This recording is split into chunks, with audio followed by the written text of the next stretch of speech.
நீங்கள் அதை சொல்லி உங்களுடைய அவங்ககிட்ட நீங்க ஒரு கோரிக்கை வச்சிருக்கலாம். அந்த மருமகாக்கிற உரிமை போராளிகளை ஒரே ஒரு கேள்விதான் கேட்கணும். 2021 ஆகஸ்ட் 2 ஞாபகம் இருக்கா? Centenary celebration of Tamil Nadu legislature. அந்த ஃபங்க்ஷன்ல நம்ம முன்னாள் முதலமைச்சர் கலைஞர் அவர்களுடைய புகைப்படத்தை மாண்புமிகு குடியரசுத் தலைவர் திறந்து வைக்கிற ஒரு ஃபங்க்ஷன். அந்த ஃபங்க்ஷன்ல national anthem followed by Tamil Thai Vazhthu அப்படின்னு அறிவிச்சது ஞாபகம் இருக்கா?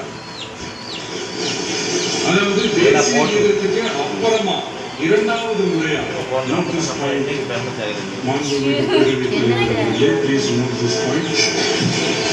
தேசிய கீதத்துக்கு அப்புறம் இரண்டாவது முறையாக தமிழ் தாய் வாழ்த்து பாடப்படும் அப்படின்னு சொன்னது ஞாபகம் இருக்கா?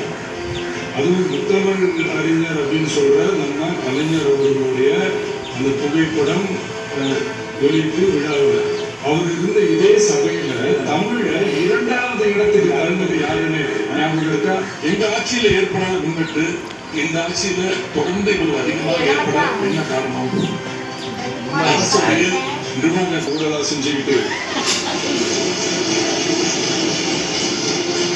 அதுல இருந்து தப்பிக்கிறதுக்கு பேர் தான் நிர்வாகத்திறன் அப்படின்னு சொன்னா, அப்படிப்பட்ட ஒரு ஊழல் செய்யற நிர்வாகத்திறனை நம்ம அரசு ஒரு நாளும் செய்யாது. கொட்டி வெட்டியா பணத்தை வச்சுக்கிட்டு வெட்டியை வச்சு எல்லாம் செஞ்சுக்கிட்டு போதைப் பொருள் பாதுகாவல் கழக மாடல் அரசாங்கம் செஞ்ச ஒவ்வொரு ஊழலா வெளியே வந்துகிட்டு பார்ட்டி ஃபண்ட் கட்சி நிதி அப்படின்ற பேர்ல அடிச்ச கொள்ளையெல்லாம் ஒண்ணுன்னா இப்போ கவர்மெண்டோட கஜானாவுக்குள்ள கொண்டு சேர்த்துக்கிட்டே இருக்கிறோம். மறுபடியும் சொல்றேன், கட்சி நிதின்ற பேர்ல அடிச்ச கொள்ளைய ஒண்ணு கொண்டு சேர்த்துக்கிட்டே இருக்கிறாங்க. இப்பவும் சொல்றேன், மக்கள் பணத்திலிருந்து ஒரு பைசா கூட தொடமாட்டோம், தொடவும் விடமாட்டோம், தொட்டா விடமாட்டோம், இதுக்கு முன்னாடி தொட்டவங்களையும் விடமாட்டோம். ஒவ்வொரு ஊழலா வெளியில வரும்போது,